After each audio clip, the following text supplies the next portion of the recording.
সকলকে সালাম জানিয়ে শুরু করতেছি। আলোচনা করতেছি সূরাতুল বাকারার 101 নম্বর আয়াতের অনুবাদ।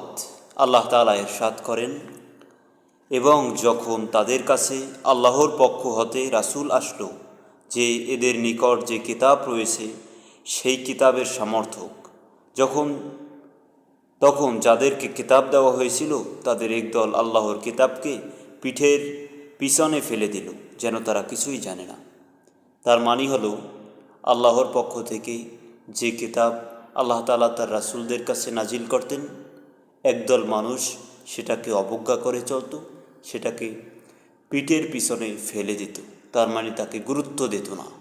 অবশ্যই আমাদেরকে এই কারণে নবী মুহাম্মদুর রাসূলুল্লাহ সাল্লাল্লাহু আলাইহি সাল্লামের কাছে আল কোরআন নাজিল হয়েছে, আমাদেরকে সেই কিতাবের গুরুত্ব আমাদেরকে দিতে হবে।